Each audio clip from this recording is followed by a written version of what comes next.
I'll check in the mail right now. Thank you.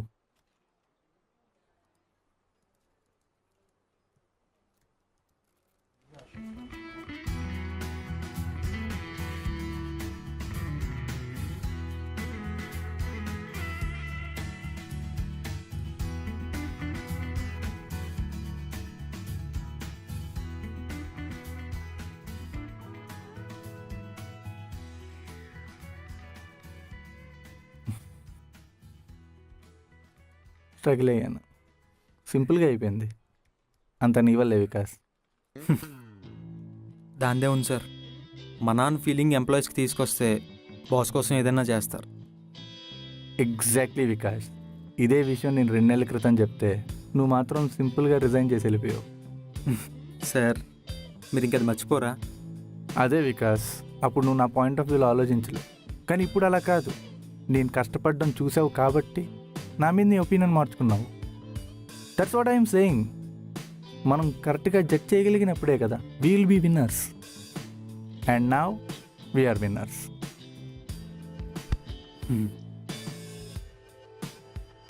Okay sir, I'll take a leave. Yeah.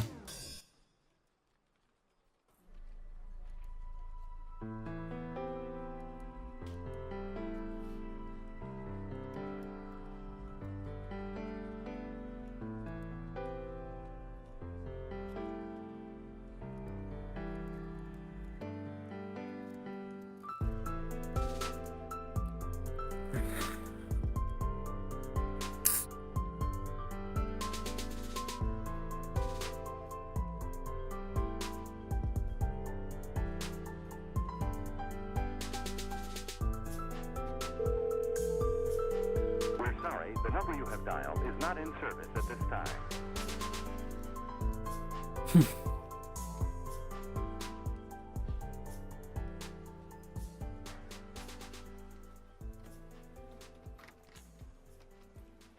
ఏంటి మళ్ళీ వచ్చావు? మళ్ళీ resign చేస్తానని shock ఏమైనా ఇవ్వాలనుకుంటున్నావా ఏంటి?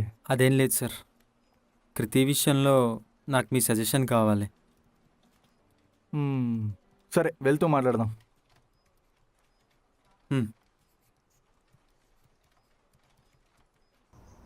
కృతి గురించి సార్, తన విషయంలో ఏమన్నా తప్పు చేశానేమో అని చిన్న కన్ఫ్యూజన్.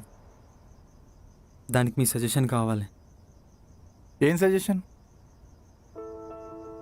సార్ మీరు ఆల్మోస్ట్ 15-20 ఇయర్స్ నుంచి ఈ కంపెనీలో వర్క్ చేస్తున్నారు. చాలామంది ఎంప్లాయీస్ తప్పులు చేస్తూ ఉంటారు. ఒక్కోసారి ఆ తప్పుల వల్ల కంపెనీ మొత్తం ప్రాబ్లంలో పడే ఛాన్స్ ఉంది. అలాంటి టైంలో మీ ఫ్రస్ట్రేషన్, మీ కోపాన్ని ఎలా కంట్రోల్ చేసుకుంటారు సార్? మీకు ఈ కంపెనీ మానేసి వేరే కంపెనీకి వెళ్ళాలని అనిపించలేదా? ఫర్ ఎగ్జాంపుల్, నేను మిమ్మల్ని ఆ రోజు అన్ని మాటలు అన్నాను, కానీ తర్వాత మీరు నాతో చాలా కూల్గా మాట్లాడారు. మీరు తలుచుకుంటే ఒక ఎంప్లాయీని ఈజీగా ఫైర్ చేయొచ్చు, కానీ ఏ ఎంప్లాయీని జాబ్ నుంచి తీసేయడం నేనైతే చూడలేదు సార్. ఎందుకు చేయాలి? అంత చిన్నవాటికే తీసేయాల్సిన అవసరం ఏముంది? ఒక రోజులో 24 గంటలుంటే ఒక్కొక్కరికి ఒక్కొక్కలా ఉంటాయి. మంచి, చెడు, ఇష్టం, బాధ, ఇలా చాలా ఫీలింగ్స్ ఒక రోజులో ఉంటాయి. అలాంటిది ఇది ఒక ఆర్గనైజేషన్, కొంతమంది జీవితాన్ని డిసైడ్ చేసే కంపెనీ. అంతెందుకు, నేనే ఎప్పుడైనా ఎంప్లాయీస్ మీద అరుస్తూ ఉంటే అది చూసి వీడికి పీపీ, ఫ్రస్ట్రేషన్ అని సెటైర్లు వేస్తూ ఉంటారు. బట్ యాక్చువల్లీ అవన్నీ వర్క్ తొందరగా అవ్వాలని ఇంటెన్షన్ తప్ప వాళ్ళ మీద పగా ప్రతీకారాలు ఏం కాదు. ఇందాక నువ్వు అన్నావు కదా, ఈ కంపెనీ డౌన్ఫాల్లో ఉన్నప్పుడు వదిలేసి వెళ్ళిపోవచ్చు కదా అని. ఈ కంపెనీ జాయిన్ అయినప్పుడు నాకంటూ ఏమీ లేదు. ఏమీ లేని నాకు అన్నీ ఇచ్చింది ఈ కంపెనీ. ఇప్పుడు అన్నీ ఉన్నాయి కదా అని ఈ కంపెనీని వదిలేయలేను కదా. మనం చుట్టూ చూసే మనుషులు కూడా ఇంతే.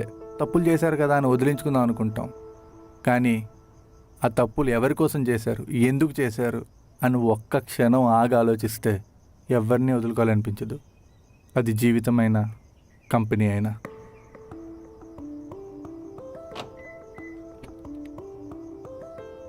నాకు కృతి అంటే ఇష్టమే సార్, కానీ నేను ముందు ఇష్టపడిన కృతి తను ఇప్పుడు అలా లేదు సార్. కృతితో నీకున్న జ్ఞాపకాలు మారుతున్నాయేమో కానీ తన మీద ప్రేమ మాత్రం అలాగే ఉంది. అందుకే ఇప్పటికీ తనంటే ఇష్టం అంటున్నావు కానీ ఆ ఇష్టం ఎలా చెప్పాలో తెలియక కన్ఫ్యూజ్ అవుతున్నావు. నన్ను అడిగితే నువ్వు ఒకసారి తనతో మాట్లాడు. ఇప్పటి వికాస్లా కాదు, మొదటిసారి తను కలిసినప్పుడు వికాస్లా. ఇంతకన్నా సజెషన్ నేను ఇవ్వలేనేమో. నీకు కావాల్సిన ఆన్సర్ నీ దగ్గరే ఉంది. All the best.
ఛా, షిట్. యూ సారీ అండి. మీరు వికాస్ కదా? మీరు? నేను నన్ను గుర్తుపట్టలేదా? మ్హూ. అరే కృతి నేను బాగా క్లోజ్. ఓ నా గురించి ఎప్పుడు చెప్పలేదా? లేదు. హా, మీ గురించి బుర్ర తింటానే ఉంటుంది. మా వికాస్ అది, మా వికాస్ ఇది. అరే నేనైతే పూర్తిగా బోర్ అయిపోయాను. తనకు భయపడి ఇంటికి వెళ్ళడం కూడా మానేశాను. ఓ మీ పేరు? హర్ష. ఓ హాయ్ హర్ష. మీరు అమ్మాయిలతో తిరగడం కాకుండా ఏం చేస్తుంటారు? నేనా? ఓ ఆ వైరల్ వీడియో చూసారా? ఆ రోజు అసలు తాను ఎంత రచ్చ చేసిందో తెలుసా? ఎంత తాగిందంటే నేను కజిన్ ఉన్నాను కాబట్టి సరిపోయింది, కానీ లేదంటే ఆ రోజు పోలీసులు పట్టుకొని వెళ్ళేవారు అనమాట. ఆ రోజు అసలు గొడవ జరిగింది తన వల్ల కానే కాదు. ఆ ట్రాఫిక్ కానిస్టేబుల్ చాలా రూడ్గా బిహేవ్ చేశాడు. నన్ను సపోర్ట్ చేసే ప్రాసెస్లో తను హైపర్గా రియాక్ట్ అయిందంతే. కానీ ఆ వైరల్ వీడియోలో మాత్రం తనని రాంగ్గా ప్రొజెక్ట్ చేశారు.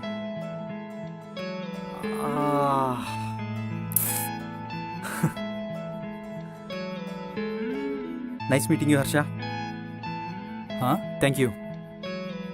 థ్యాంక్ యూనా? Bye Harsha. Bye.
Kriti please answer చేయి We're sorry. The please. number you have dialed is not in service at this time. మీ ఇంటి కింద ఉన్నాను.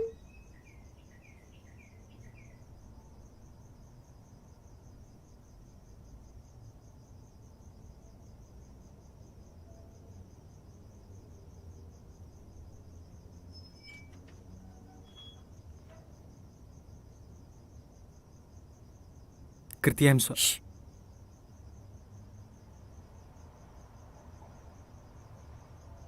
కృతి ప్లీజ్ కృతి. ఏంటి ఇంకేం చెప్తావు? నిన్ను కన్విన్స్ చేయడానికి రాలేదు కృతి.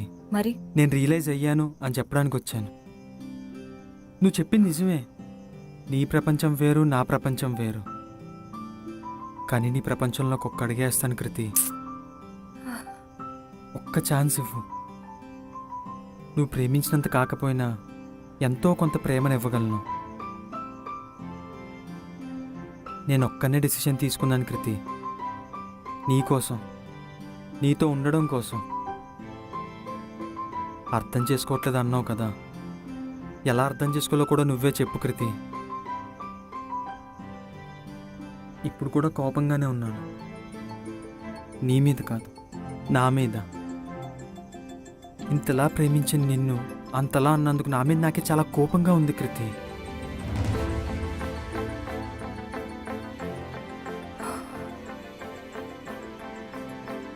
ఎవరూ లేనప్పుడు నాతో ఉన్నావు. నేను అలిగితే నవ్వించావు. ఎవరో రోడ్డు మీద నన్ను ఒక్క మాట అంటే వెళ్ళి వాడితో గొడవ పడ్డావు. అలాంటి నిన్ను అంత మాటలు అంటుంటే లాగిపెట్టి ఒక్కటి కొట్టాల్సింది కదా. ఏదైతేనేమి నా మీద ఉన్న ప్రేమతో చాలా గట్టి కొట్టావు కృతి. నువ్వు నీలా ఉండి కృతి. నేను ఏదైనా తప్పు చేస్తా నన్ను కొట్టు, కానీ నువ్వు నాకు కావాలి. Please Kriti, stay with me.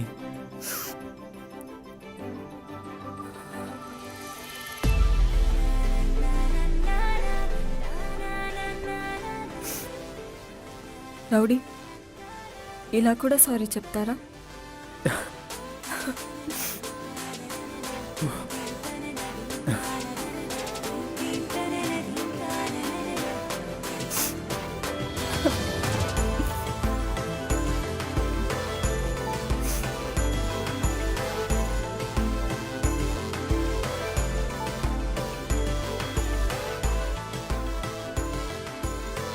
I love you. I love you. ఒక అమ్మాయి తాగుందని తెలిసిన తర్వాత కూడా ఏం చేయకుండా తనని ఇంటి దగ్గర దింపావు చూడు, అప్పుడే పడిపోయాను నీకు. నాకు తెలుసు నువ్వు వస్తావని, అందుకే నేను ఇంట్లో కూడా ఎవరికి ఏం చెప్పలేదు.